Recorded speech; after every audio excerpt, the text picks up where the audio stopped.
The transport ship descended through the purple clouds of Arcturus Prime, carrying the newest class of cadets to the Galactic Coalition Academy. Jake Morrison pressed his face against the window, watching as the massive structure came into view.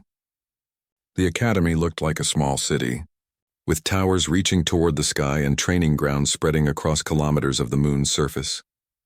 He had dreamed of this moment since Earth joined the Galactic Coalition 15 years ago. Back then, he was just a kid watching the news with his parents as alien ships appeared in Earth's orbit. Now he was 22 years old and one of only 50 humans selected for this year's class. Out of billions of people on Earth, he had made it here. The ship landed on a platform crowded with beings from across the galaxy. Jake grabbed his bag and followed the other passengers down the ramp. The first thing that hit him was the diversity. He had seen aliens before during training on Earth, but never this many different species in one place. There were creatures with scales, others with fur, some that floated and others that moved on 6 legs. A tall being with blue skin and 4 arms approached the new arrivals. Its voice came out in perfect English, translated by the device in Jake's ear. "Welcome to the Galactic Coalition Academy. I'm Instructor Krellnex. Follow me to the orientation hall." Jake fell in line with the others. Beside him walked another human, a woman with short brown hair and sharp eyes. She noticed him looking and extended her hand. "Lynn Carter, engineering track."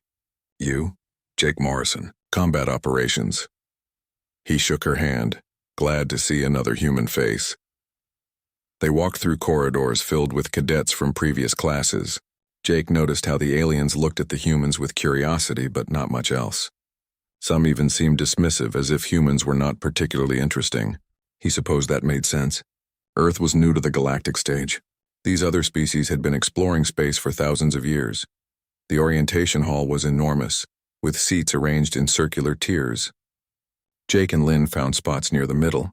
Around them, cadets from dozens of species took their places. Jake spotted a massive creature covered in gray skin and muscle settling into reinforced seats. Lynn whispered that those were Kronars, one of the strongest species in the galaxy. A figure appeared on the central platform. It was a reptilian being standing nearly 3 meters tall, with scales that shimmered green and gold under the lights. The translation device identified him as Commander Velthor, a Saurian and the Academy's head of training. "Cadets," Commander Velthor's voice boomed through the hall. "You represent the future of the Galactic Coalition. 73 species have sent their best to this academy. You are here because your worlds believe you have potential, but potential means nothing without effort." The commander explained the Academy's purpose. For over 2,000 years, it had trained officers for the Coalition's military and peacekeeping forces. The curriculum covered everything from combat tactics to diplomatic protocol, from starship operations to xenobiology. The training was hard by design. "Look around you," Velthor continued. "Approximately 70% of you will not graduate. The standards here are universal. We make no exceptions for any species limitations. If you cannot meet the requirements, you will be sent home." Jake felt a chill run down his spine. He had trained hard on Earth, but what if human training was not enough? What if the standards here were beyond what his species could achieve? He pushed the doubt away. He had not come this far to fail. After the orientation, the cadets were assigned to dormitory blocks based on their environmental needs. Humans, fortunately, could breathe the standard atmosphere mixture used throughout the academy. Jake found his quarters in the Delta block, a simple room with a bed, desk, and storage unit. The window looked out over one of the training grounds. That evening, the cadets gathered in the common area of Delta block. Jake met more of his classmates. There was Zixrel, an insectoid Clicktar whose compound eyes seemed to look in all directions at once.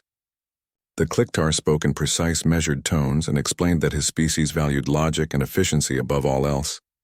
Then there was Orna, a female Kronar who stood a head taller than Jake and probably weighed 3 times as much. She looked at Jake and Lynn with what seemed like amusement. "Humans," she said in a deep voice. "I have heard of your species. You are the softskins from the small blue world, yes?" Jake bristled at the term but kept his voice level. "That's one way to describe us." Orna laughed, a sound like rolling thunder. "No offense intended, small one. Every species has its strengths. I am sure you have yours." A Vexian cadet named Zektor overheard the conversation. The Vexians were slender beings with 4 arms and large, multifaceted eyes. Zektor spoke with clear pride. "Humans are generalists, I believe.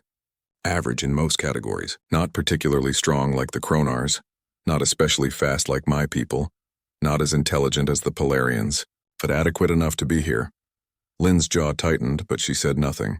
Jake understood the impulse to argue, but what could he say? The Vexian was not exactly wrong. Humans were somewhere in the middle of most scales that measured physical abilities.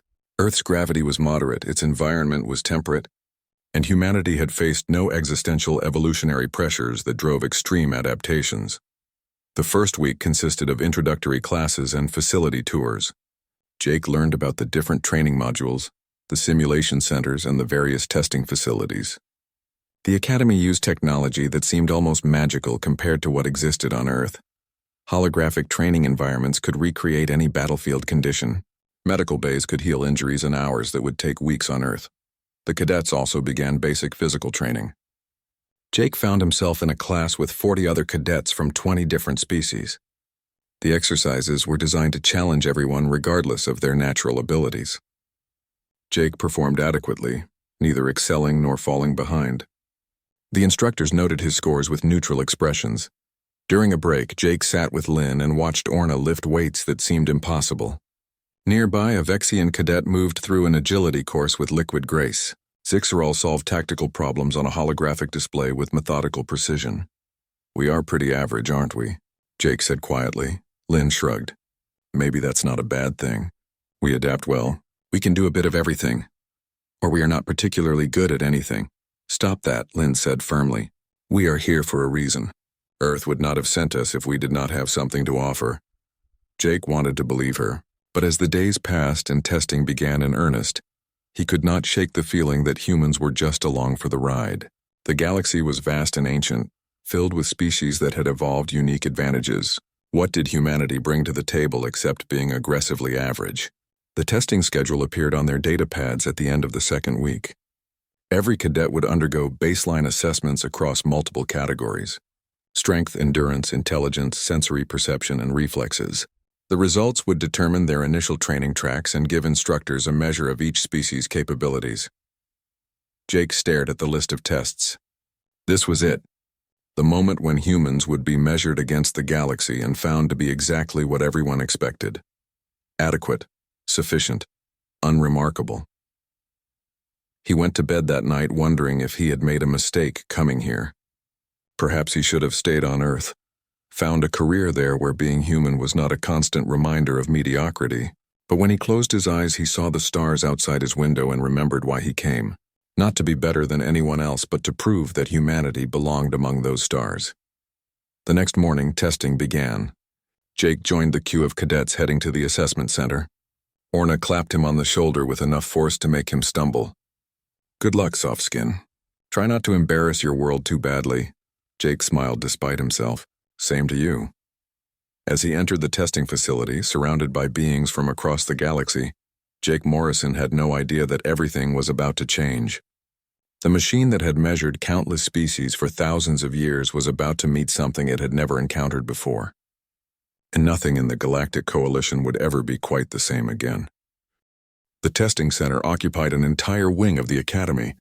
Jake walked through corridors lined with examination rooms, each designed for different assessments.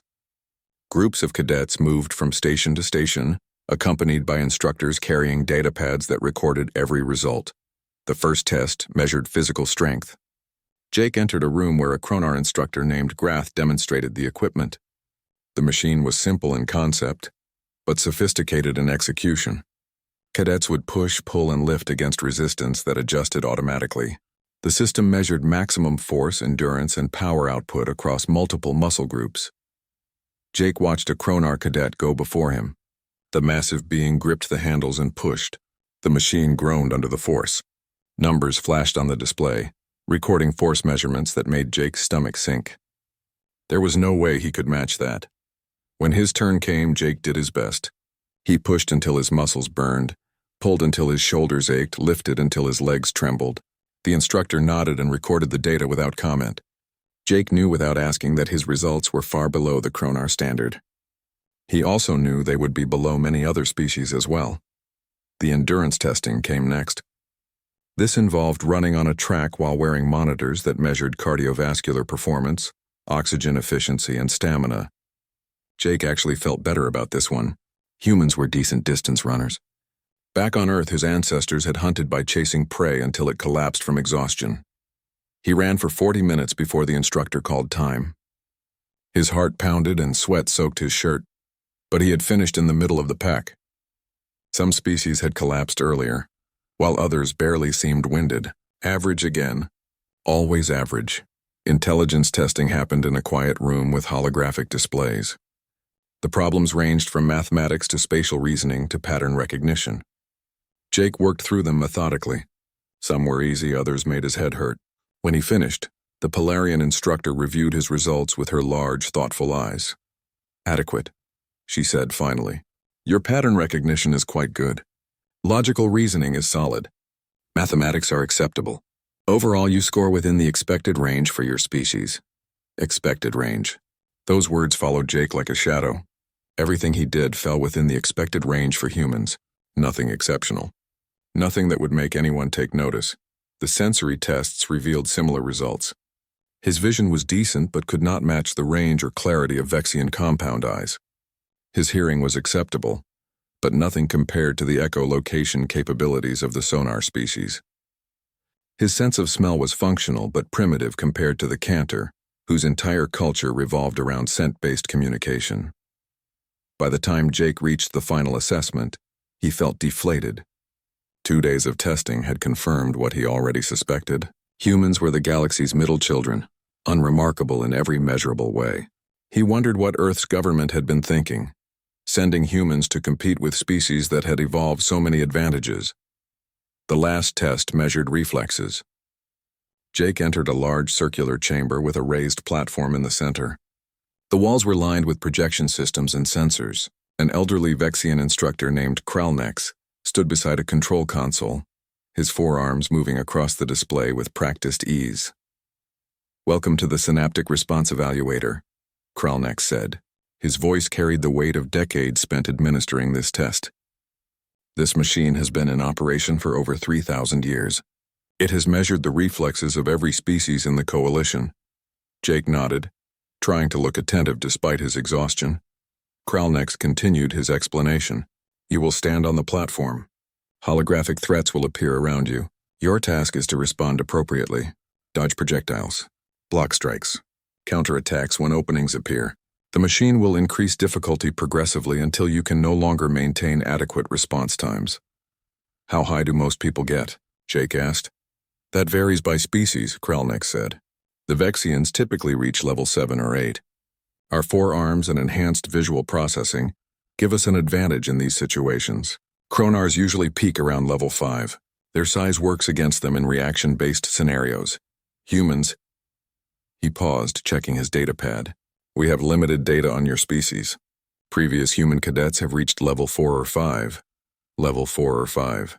Jake added that to the mental list of human mediocrity. Of course, humans would be somewhere in the middle on this test too. Why would reflexes be any different from everything else? Around the chamber, other cadets gathered to watch. Testing was scheduled back-to-back throughout the day, and those waiting for their turns often observed others. Jake spotted Lynn in the small crowd. She gave him an encouraging nod. "Step onto the platform when ready," Kralnex instructed. Jake climbed the steps and moved to the center of the circular platform. The surface beneath his feet felt solid but slightly yielding, probably to reduce injury risk. He took a breath and settled into a ready stance, knees slightly bent, weight balanced. "Beginning test," Kralnex announced. "Level 1. A holographic sphere appeared to Jake's right, moving slowly toward him. He sidestepped it easily. Another sphere came from the left. He ducked under it. This was almost insultingly simple. Level 2. The spheres came faster now from multiple angles. Jake moved fluidly, dodging each one with time to spare. This felt natural, like playing catch as a kid. His body knew where to be and when. Level 3. Now the holograms varied. Some were spheres. Others were bars that would strike if they made contact. Jake blocked a bar with his forearm, ducked under a sphere, sidestepped another bar. His breathing remained steady. In the observation area, Orna leaned toward another Kronar. The human moves well for his size. Level 4. The attacks came quicker, multiple projectiles from different angles requiring Jake to prioritize threats. He focused, his mind processing the incoming data automatically. Block high, duck low, step left, deflect right. His hands moved in smooth arcs, redirecting holographic threats. Level 5. This was where previous human cadets had started to struggle, according to Kralnex's data. Jake felt the difficulty increase but found himself adapting. The threats were faster, more complex, but his body responded before his conscious mind finished processing. It was like his reflexes operated on a different level than his thoughts.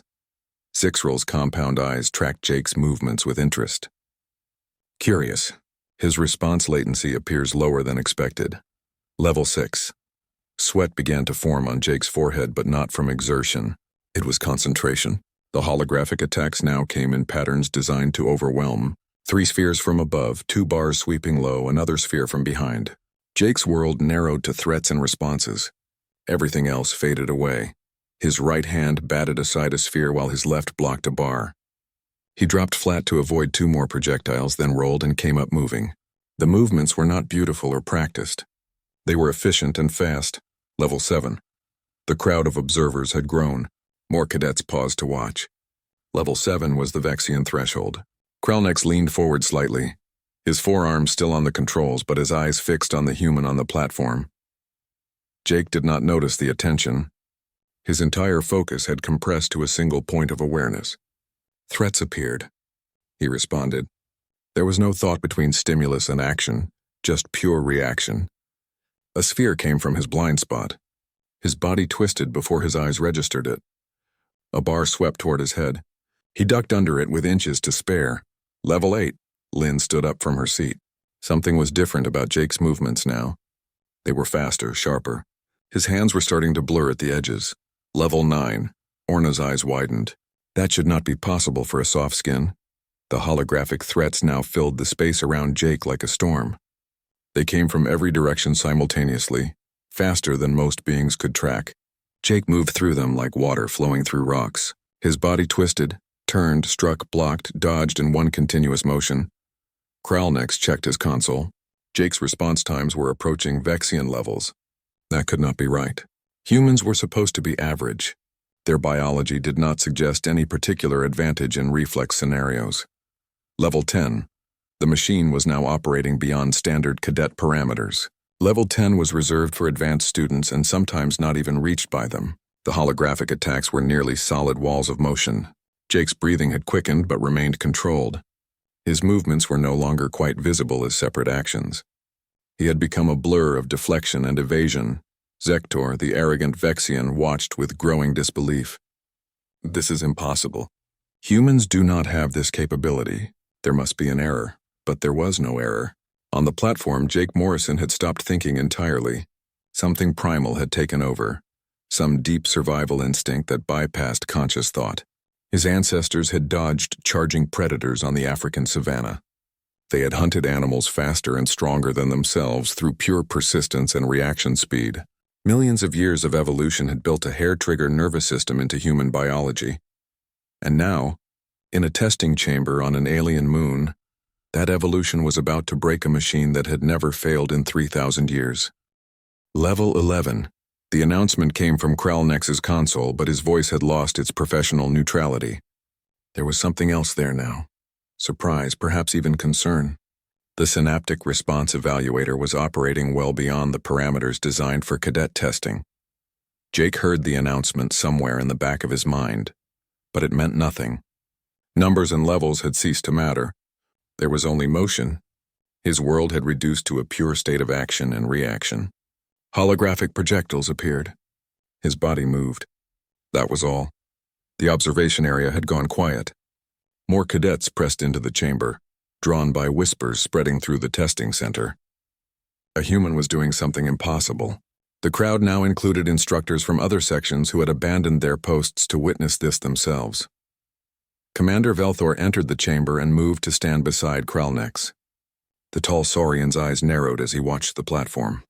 How long has he been going? 12 minutes at elevated levels, Kralnex replied. His response times have not degraded. If anything, they are improving.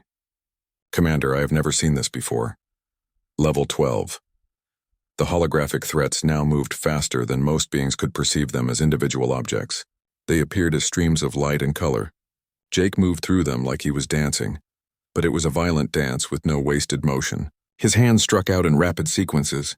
His body shifted angles that seemed to defy physics. Lynn watched with her heart pounding. She had known Jake since basic training on Earth.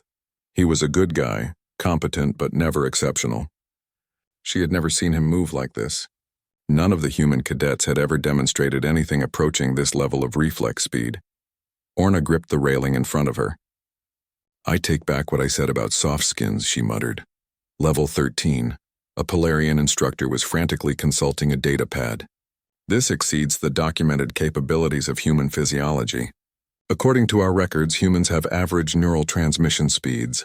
There is nothing in their evolutionary history that suggests this level of reflexive capability. Commander Velthor did not look away from the platform. Perhaps our records are incomplete. The machine's projectors were glowing now, working harder than they were designed to work. Heat was building in the system. The holographic threats were being generated so quickly that the processors were struggling to keep up with the rendering demands. Level 14. Jake's shirt was soaked with sweat. His muscles burned with the constant motion. But his mind had gone somewhere else entirely. He was not thinking about the test or the machine or the people watching. His consciousness had narrowed to a pinpoint of pure awareness. Every threat registered instantly. His body responded faster than thought. Zektor stared at the human with something approaching horror. His species prided themselves on their speed and reflexes. 4 arms meant multiple simultaneous responses. Compound eyes meant superior visual processing. The Vexians were supposed to be the fastest beings in the coalition. And yet this human, this average human from a primitive world, was operating at levels that Zektor could not imagine reaching. Level 15. The crowd gasped collectively. Level 15 was theoretical. The machine had capability to generate it, but in 3,000 years of operation, only a handful of beings had ever reached this point. They had all been master warriors with decades of training, not cadets fresh from their homeworlds. Kralnex's forearms moved frantically across his console. "Commander, the system is overheating." The projectors were not designed for sustained operation at these levels. "Can you shut it down safely?" Velthor asked. "Not while he is still responding. An emergency shutdown during active testing could cause feedback that might injure him. Then let it continue." Level 16. The holographic environment around Jake had become nearly solid with motion. Threats appeared and vanished in microseconds. The human eye should not have been able to track them. Human neural systems should not have been able to process them. Human muscles should not have been able to respond to them. But Jake did all 3. His hands moved so fast they left after images. His body twisted through angles that would have torn ligaments in most species. Sweat flew from his face as he spun.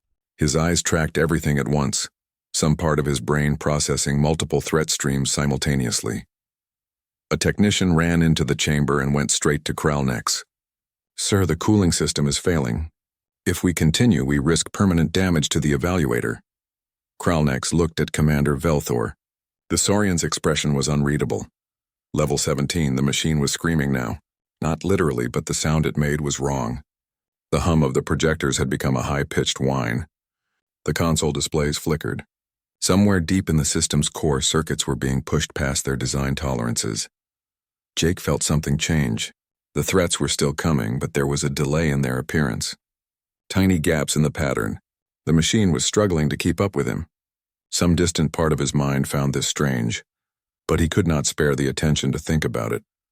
His body had found a rhythm beyond anything he had experienced before. It was like his nervous system had shifted into a different mode of operation. Adrenaline flooded his bloodstream. His heart rate had spiked to levels that would alarm a doctor, but his cardiovascular system was handling it. Humans, it turned out, were very good at running on adrenaline. Level 18. And then it happened. A sound like shattering crystal filled the chamber. The holographic projectors blazed white. Sparks erupted from the console where Kralnex stood. He jerked his hands back as the display went dark. The holograms around Jake froze in place for 1 second, then vanished entirely. The platform went still. Jake stood in the center, his chest heaving with deep breaths. Sweat dripped from his face. His muscles trembled with exhaustion. But he was still standing, still alert, still ready. The chamber was completely silent. Then Jake looked around at the dark projectors and the smoking console. He looked at Kralnex, who stood with all four hands raised in shock. He looked at Commander Velthor, whose reptilian face showed an expression Jake could not read. "Was that fast enough?" Jake asked. The question broke the silence like a hammer through glass. Someone in the crowd started laughing, a high-pitched, nervous sound. Someone else joined in. Within seconds, the entire chamber was filled with the sound of dozens of species laughing together. But Kralnex was not laughing. He stared at his console, at the synaptic response evaluator that had been in continuous operation for 3,000 years. The machine that had tested countless thousands of beings from hundreds of species.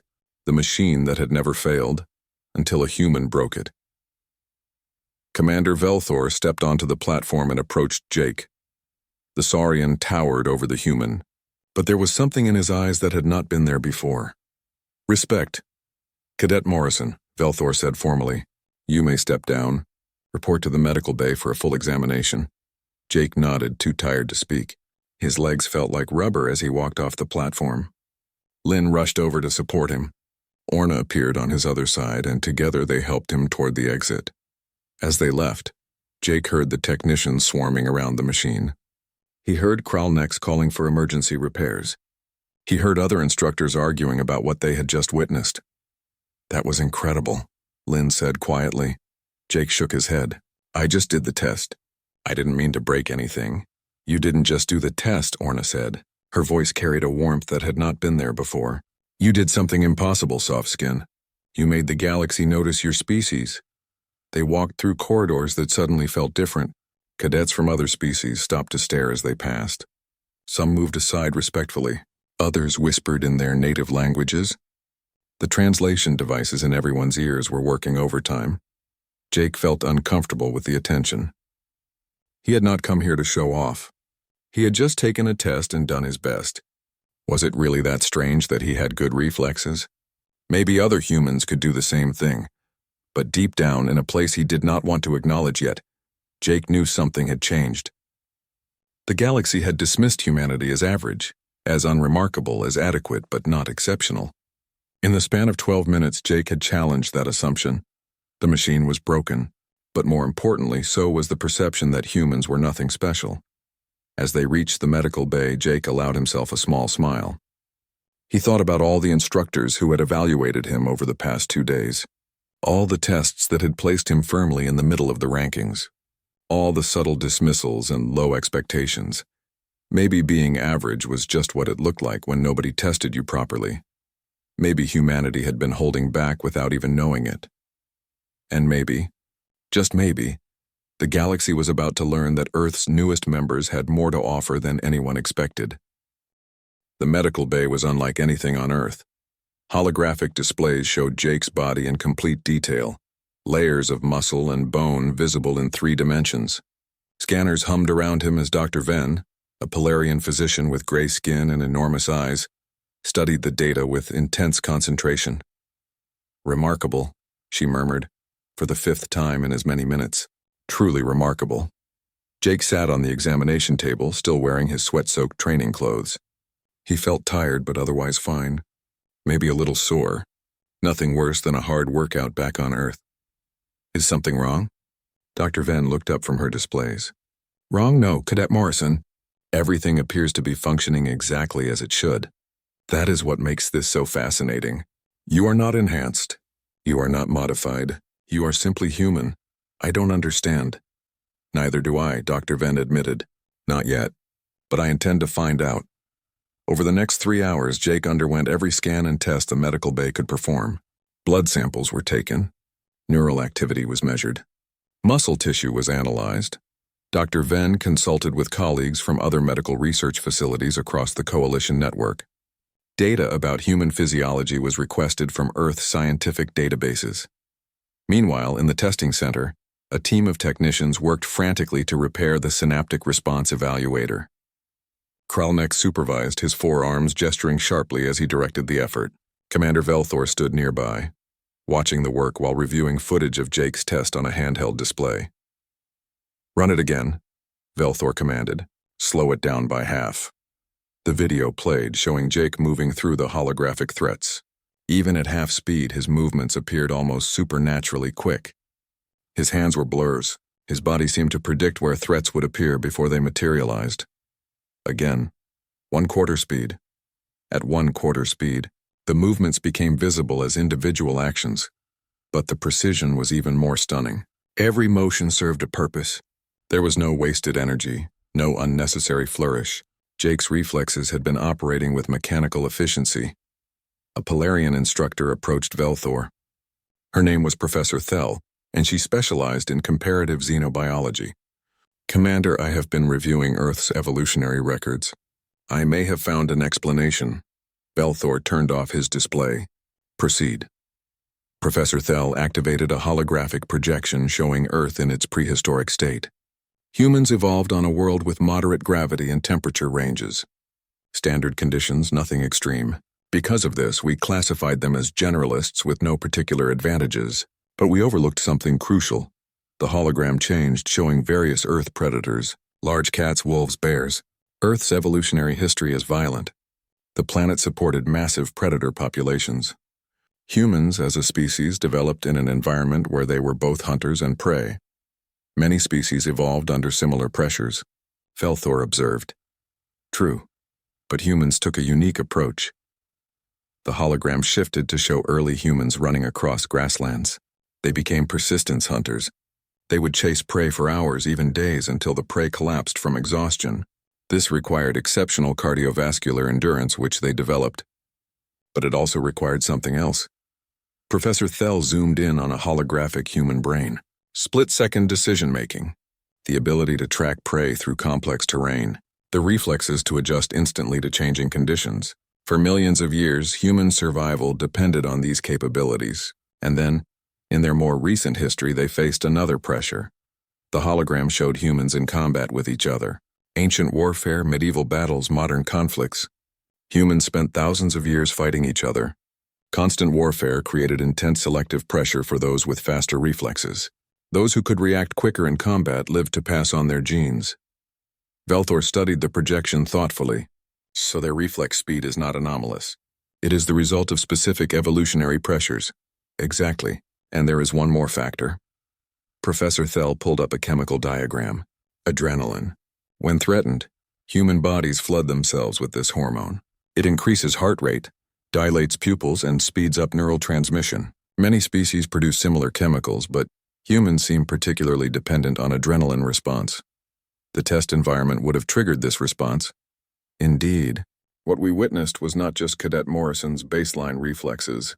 We witnessed a human operating under adrenaline surge. Their bodies are designed to exceed their normal capabilities during stress. In the medical bay, Dr. Venn had reached similar conclusions. She showed Jake a display of his own blood chemistry. Your adrenaline levels during the test were extremely elevated. This is normal for humans under stress, correct? Jake nodded. Sure, fight or flight response. Everyone learns about it in basic biology. Fight or flight, Dr. Venn repeated slowly. A survival mechanism. But in your species, it does more than just prepare you to run or fight. It actually enhances your physical capabilities beyond baseline. Fascinating. She pulled up another chart. Your neural transmission speeds, while unremarkable at rest, increased by 40% under adrenaline surge. Your visual processing accelerated, your muscle response time decreased. You essentially became a different version of yourself. That sounds normal to me. It is normal for humans, Dr. Venn agreed, but it is not normal for most species in the galaxy. The Kronars are always strong. The Vexians are always fast. Their capabilities are relatively fixed. But humans have a switch they can flip that temporarily exceeds their baseline, and your baseline was higher than we realized to begin with. The door to the medical bay opened. Commander Velthor entered, followed by Professor Thel and several other senior instructors. They gathered around Jake's examination table. Cadet Morrison, Velthor began, we need you to understand the significance of what happened today. The Synaptic Response Evaluator has been in operation for 3 millennia. In that time, it has tested approximately 200,000 beings from 417 different species. It has never failed. Until today, Jake felt uncomfortable with all the attention. I didn't mean to break it, sir. We are not concerned about the machine, Velthor continued. We are concerned about what it means. Your performance suggests that humans possess reflexive capabilities that far exceed our initial assessments. We need to determine if this is unique to you or common to your species. I'm not special, Jake said quickly. I mean, I was good at sports back on Earth, but so were lots of people. I'm just average. Professor Thel stepped forward. That may be the problem, Cadet. You are average for a human. But human average appears to be significantly above what we expected. We need to test other human cadets immediately. Over the next 2 days, every human at the Academy underwent reflex testing. A replacement synaptic response evaluator had been brought in. This one specially calibrated to handle higher performance levels. The results stunned the Academy staff. Lynn Carter reached level 14 before the machine stopped her. Another human cadet named Kevin Russo hit level 16. None of the 50 human cadets scored below level 12. The Vexian average was level 7. The galactic average across all species was level 5. Humans, it turned out, were not average. They had simply never been tested properly. The data spread through the Academy like wildfire. Instructors who had dismissed humans as unremarkable suddenly looked at them with new eyes. Species that had ignored Earth's newest members now approached them with curiosity and respect, but not everyone reacted positively. Zektor gathered a group of Vexian cadets in their dormitory common area. His forearms gestured angrily as he spoke. This is impossible. They must be cheating somehow, using illegal neural enhancements. There is no way a primitive species from a backwater world can exceed Vexian capabilities. One of the other Vexians, a female named Sierra, shook her head. I watched the tests. They were legitimate. The humans are simply faster than us. Unacceptable, Zektor hissed. My family has served in the Coalition military for 10 generations. The Vexians have always been the quickest, the most agile.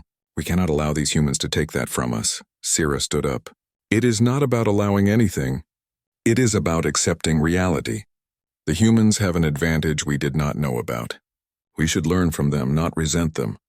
Never, Zektor said flatly. I will prove they are not as special as everyone thinks.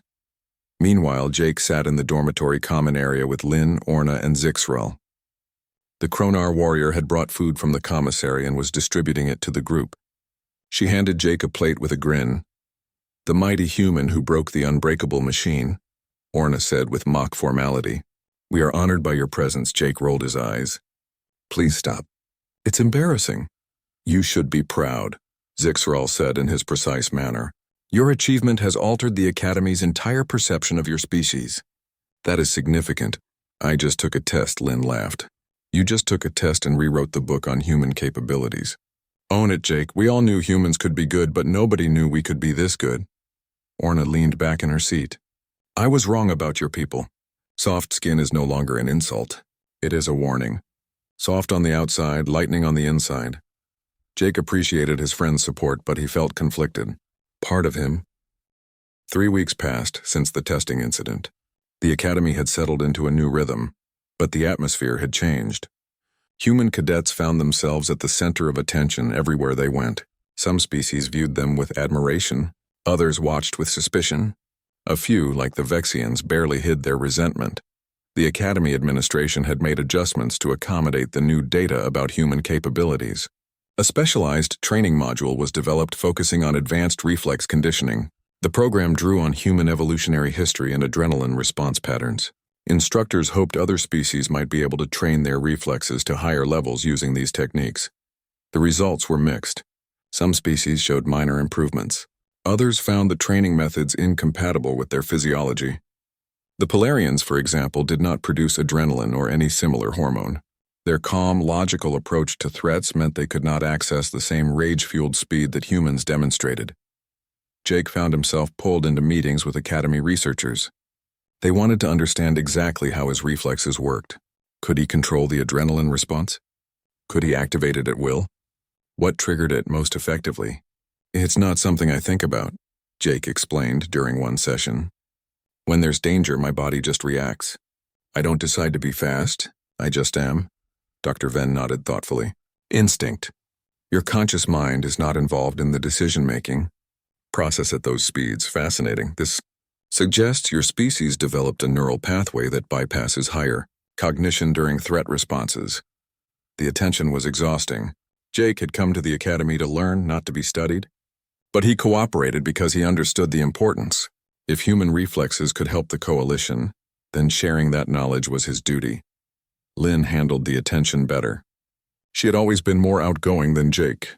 She gave presentations to xenobiology classes about human evolution. She demonstrated reflex techniques to groups of curious cadets. She even started a human culture club that attracted dozens of non-human students.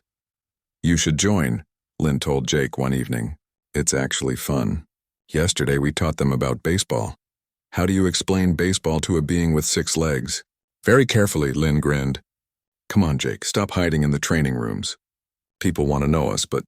Jake preferred the training rooms. There he could focus on improving himself rather than being a curiosity. Orna often joined him, and despite her massive size, the Kronar was becoming a good friend. "You are troubled," Orna observed during a sparring session.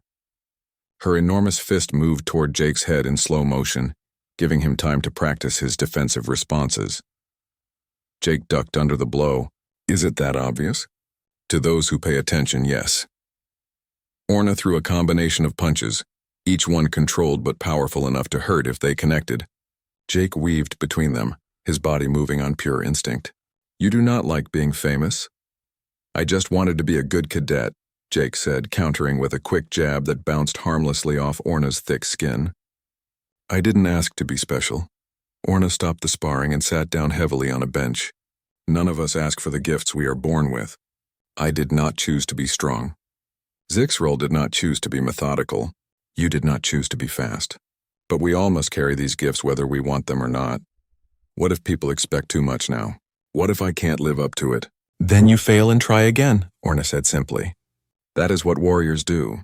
We fail, we learn, we improve. Your people have a saying, yes? Fall 7 times, stand up 8. That's Japanese, actually, but yeah. We have similar ideas." "Good ideas are universal," Orna stood up. "Now stop feeling sorry for yourself and hit me harder." "My grandmother punches harder than you, and she is 300 years old." Jake laughed despite his mood. Orna had a way of cutting through his self-doubt. They resumed sparring and Jake felt better. Until Zektor entered the training room. The Vexian cadet had been avoiding Jake since the testing incident.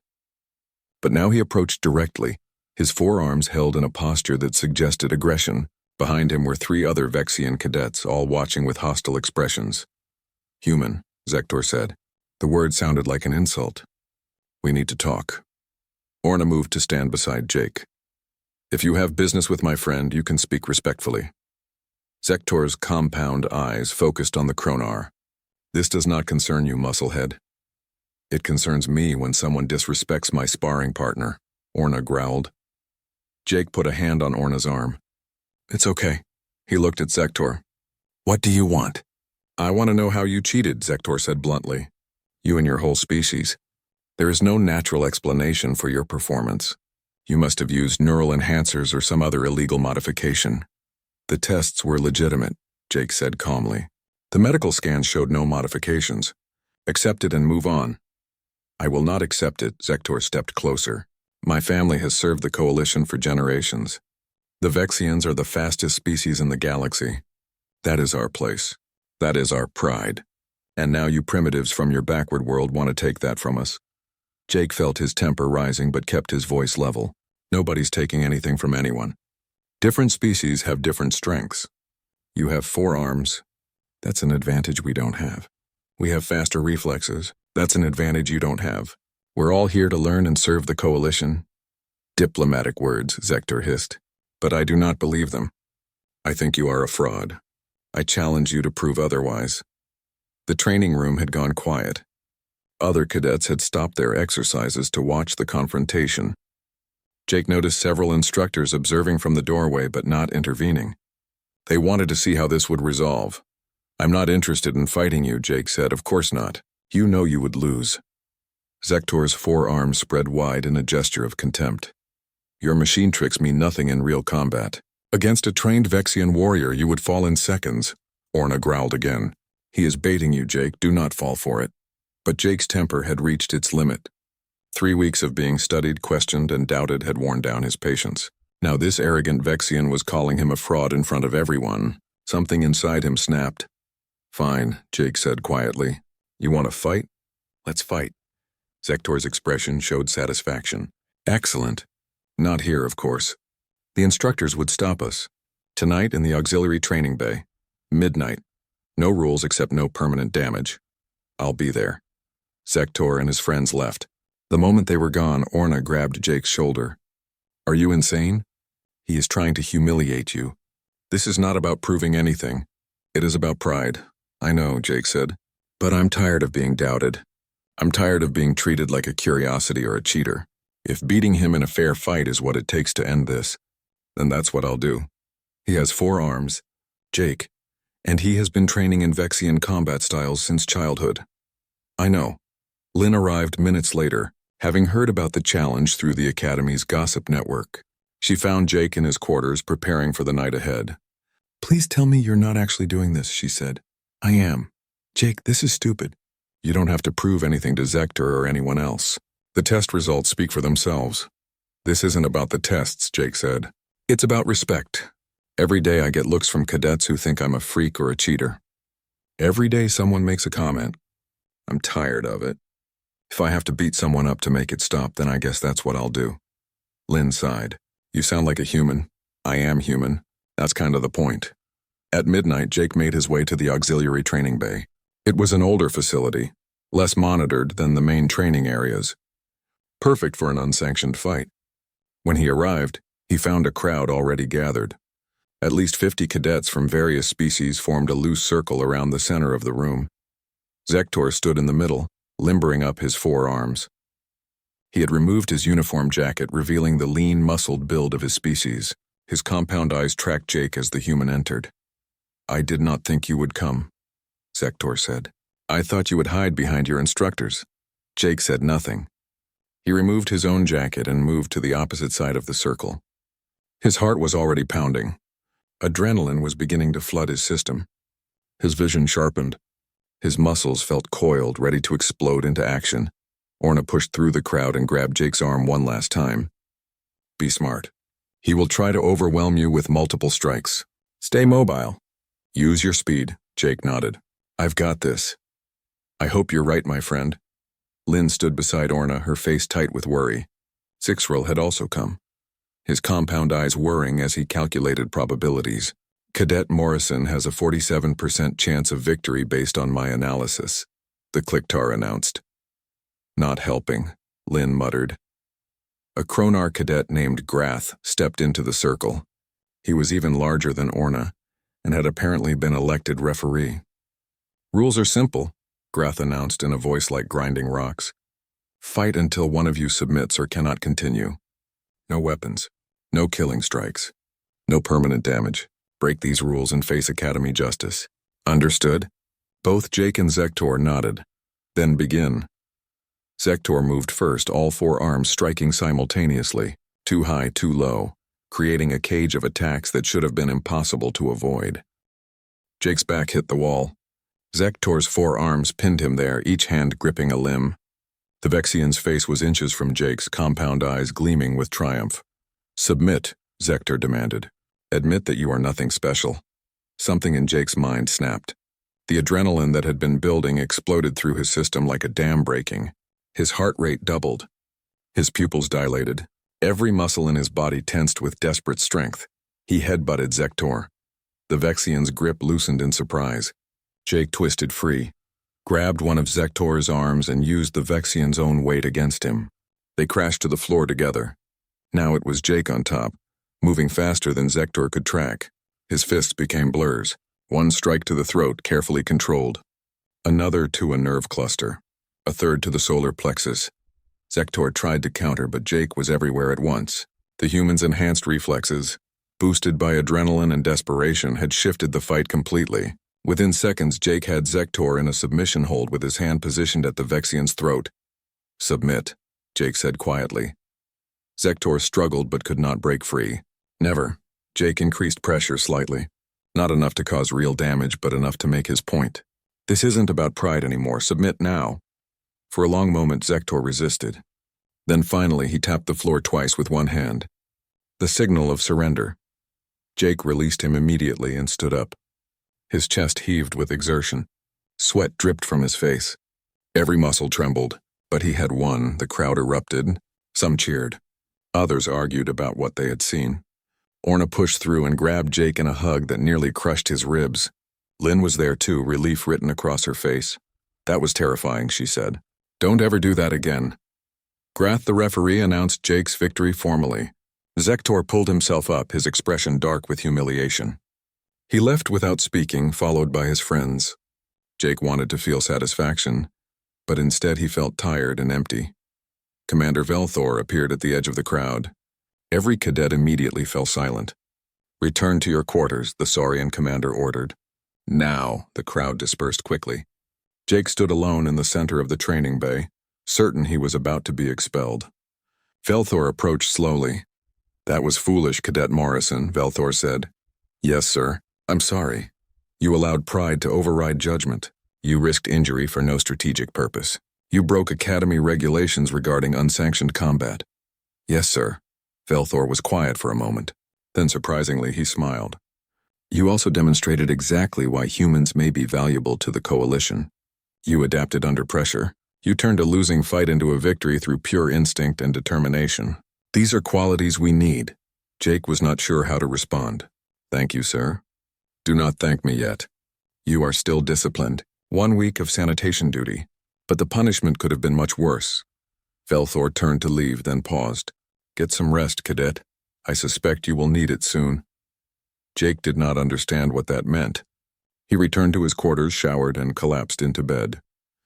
His body ached everywhere. His shoulder throbbed where he had hit the floor, but he fell asleep within minutes. He woke to alarms, loud, blaring alarms that echoed through the entire academy. Emergency lighting bathed his room in red. Jake jumped out of bed and grabbed his uniform. His datapad was already flashing with urgent messages. All cadets report to assembly immediately. This is not a drill. Jake ran through corridors filled with confused and frightened cadets. Species from across the galaxy rushed toward the main assembly hall. Instructors shouted orders, trying to organize the chaos. Jake spotted Lynn and Orna and moved to join them. What's happening? Lynn asked. I don't know, Jake replied. They reached the assembly hall just as Commander Velthor took the central platform. His expression was grim. Cadets, we are under attack. Approximately 30 minutes ago, long-range sensors detected a Dravik strike force entering the system. They have ignored all attempts at communication. Their trajectory indicates they are heading directly for Arcturus Prime. Shocked murmurs rippled through the crowd. The Draviks were legendary across the Coalition, a warrior empire that viewed diplomacy as weakness and conquest as virtue. For decades, they had remained beyond the Coalition's borders, occasionally skirmishing but never launching full-scale attacks. That they would strike an academy on a neutral moon was unprecedented. The defense fleet is engaging them now, Velthor continued. But several enemy fighters have broken through. They will reach the academy's atmosphere in approximately 8 minutes. All instructors and senior staff are mobilizing defensive measures. Normally, we would evacuate all cadets to shelters. However, the Saurian paused. We do not have time for a full evacuation. The academy's ground defense systems require operators. We are authorized in this emergency to activate combat-capable cadets for defensive operations. A Polarian cadet raised her hand. Sir, we have barely begun training. We cannot operate military weapon systems. The systems are automated. You will primarily provide targeting assistance and override authority. It is not ideal, but it is necessary. Velthor's eyes scanned the crowd. I need volunteers. This is dangerous. You may be injured or killed. But if we do not defend this facility, the Draviks will destroy it. Silence. Then Jake raised his hand. Beside him, Lynn and Orna did the same. Across the hall, dozens of other hands, claws, and appendages rose into the air. The cadets might be inexperienced, but they were not cowards. Velthor nodded with obvious pride. Very well. Follow the instructors to your assigned stations. Move quickly. We have very little time. Jake found himself assigned to Defensive Battery 7, located on the Academy's northern perimeter. He ran through corridors with a dozen other cadets and 2 instructors. They reached the battery in 4 minutes. The facility was a circular room dominated by 4 quad-cannon turrets. Each turret was controlled by a station with holographic displays and targeting interfaces. An instructor named Krath quickly explained the basics. The cannons track automatically. Your job is to prioritize targets and authorize firing solutions. The computer will present options. You select which target to engage. The system does the rest. Simple, yes? It did not sound simple to Jake, but he nodded and took position at one of the stations. Beside him, a Polarian cadet named Vex sat at another station. 2 Kronar cadets took the remaining positions. Through the transparent dome above them, Jake could see the night sky. It was beautiful and clear. Then he saw the streaks of light. Enemy fighters entering the atmosphere, their hulls glowing with friction heat. "Here they come," Krath announced. "Weapons hot. Engage at will." Jake's display lit up with targeting data. Red icons indicated enemy craft. Blue icons showed friendly forces. The computer was already calculating firing solutions, showing probability percentages for each target. The first enemy fighter came into range. Jake's hands moved across the controls. The system presented 3 possible targets. He selected the one with the highest hit probability and pressed the authorization button. The quad cannons roared. Streams of energy lanced into the sky. The enemy fighter exploded in a ball of flame. "Target destroyed," the computer announced calmly. Jake had no time to process what he had just done. More fighters appeared on his display. The computer presented new targets. He selected, authorized, fired. Another explosion, then another. His reflexes, honed by evolution and revealed in testing, translated perfectly to this new task.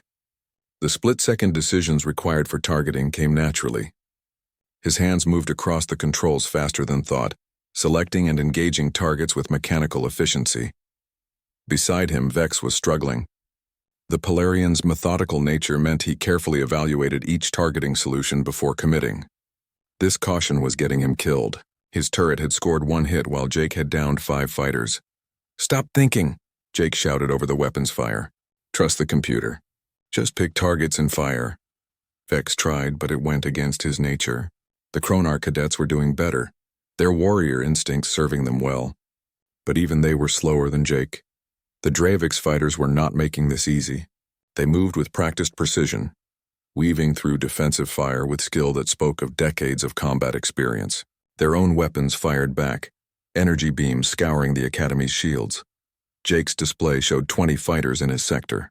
He engaged them methodically, moving from target to target with the same efficiency he had shown in the reflex test. His hands were blurs on the controls. Target authorize fire. Target authorize fire. The rhythm became automatic. 8 fighters remained, then 6, then 3. A proximity alarm screamed. 1 fighter had slipped through the defensive fire and was making a direct attack run on Battery 7. Jake could see it through the dome, growing larger as it approached. Its weapons were charging. The targeting computer lost lock. The fighter was too close, moving too fast. Manual targeting only. Jake's hands flew across the controls, abandoning the automated systems. He tracked the fighter's trajectory, calculated its path, and fired. The quad cannon swiveled and unleashed everything. The fighter exploded less than 100 meters from the battery. Debris rained against the shields, which flared bright blue under the impact. Then silence. Jake's display showed no more targets in. The all-clear signal sounded 3 hours after the last Dravix fighter had been destroyed. Jake remained at his station during that time, monitoring sensors for any sign of additional threats. His hands had stopped shaking, but the adrenaline had left him feeling hollow and exhausted. When the instructors finally released them, Jake walked back to the dormitory in silence. Around him, other cadets talked excitedly about the battle. Some boasted about their kills, others compared scores. Jake said nothing. He kept seeing those explosions in his mind, kept thinking about the Dravix pilots who had died when his targeting solutions found their marks. Lynn found him in the common area hours later, staring out a window at the dawn sky. She sat beside him without speaking at first. They watched the sun rise over Arcturus Prime together, painting the purple clouds in shades of orange and gold. 14, Lynn said finally. Jake looked at her. "What? You shot down 14 fighters." "I heard the instructors talking. They were reviewing the combat data. Your kill count was higher than anyone else in the entire academy. I didn't keep count." "I know. That's what makes it impressive." Lynn leaned back. "The instructors are calling it unprecedented. A first-year cadet shouldn't be able to operate defense systems that effectively. Most species need months of training just to achieve basic proficiency." "It was just reflexes," Jake said. "The computer did most of the work." The computer presented options. You made decisions faster than anyone else could process the information. That's not the computer. That's you. Jake closed his eyes. I killed people today, Lynn. You defended the academy. You protected us.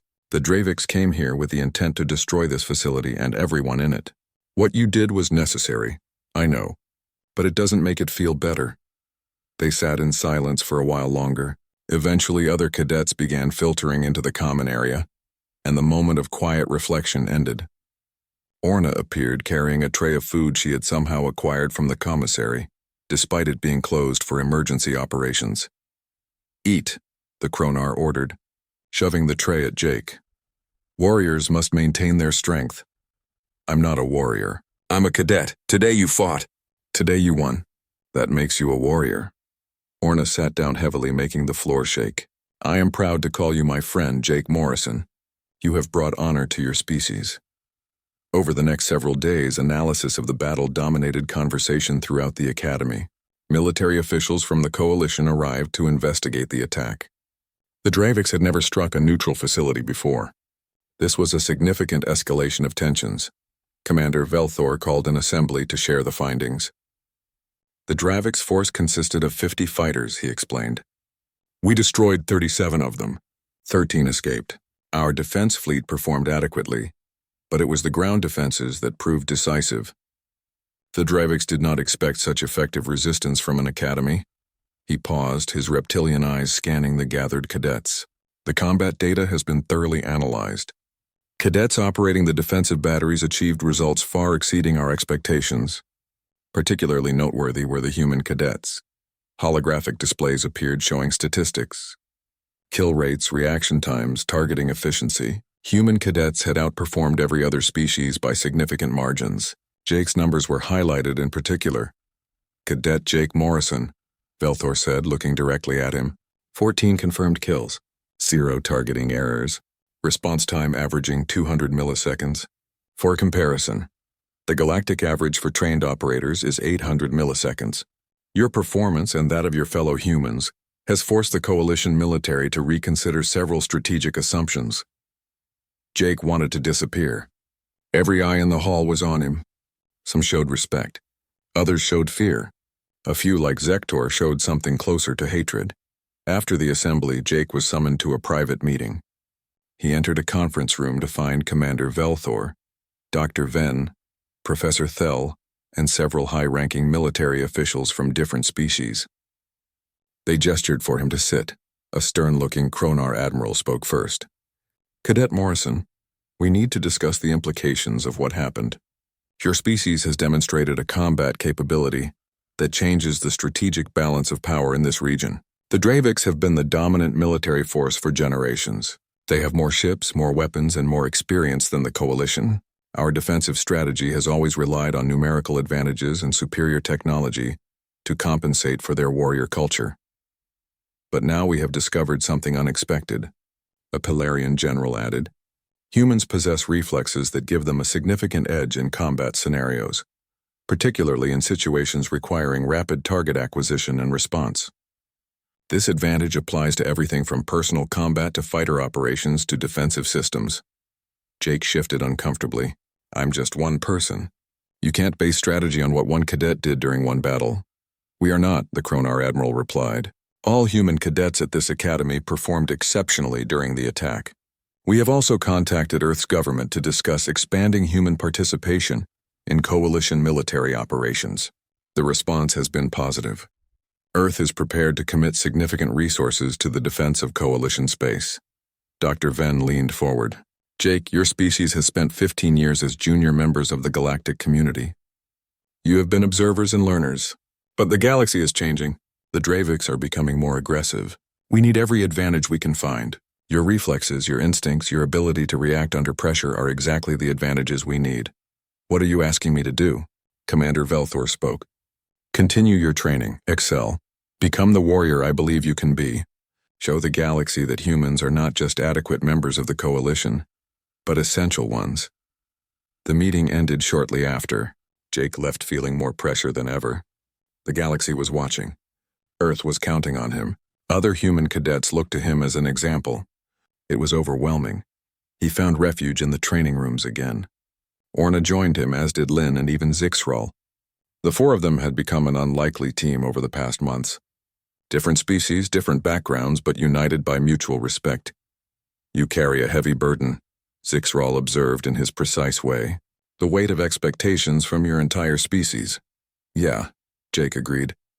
"Then you must remember something important," the Clicktar continued. "You are not responsible for every human's performance. You are only responsible for your own. Do your best." "Let that be enough," Orna nodded. Wise words from the bug brain. "You cannot control what others think of humans. You can only control what you do. So do it well," Lynn added, "and remember you're not alone. There are 50 human cadets here and millions more back on Earth. This isn't all on you, Jake. We're all in this together." Months passed. Training intensified as the Academy adjusted its curriculum to account for the Dravik's threat. Cadets who had been learning peaceful exploration suddenly found themselves preparing for war. Jake threw himself into the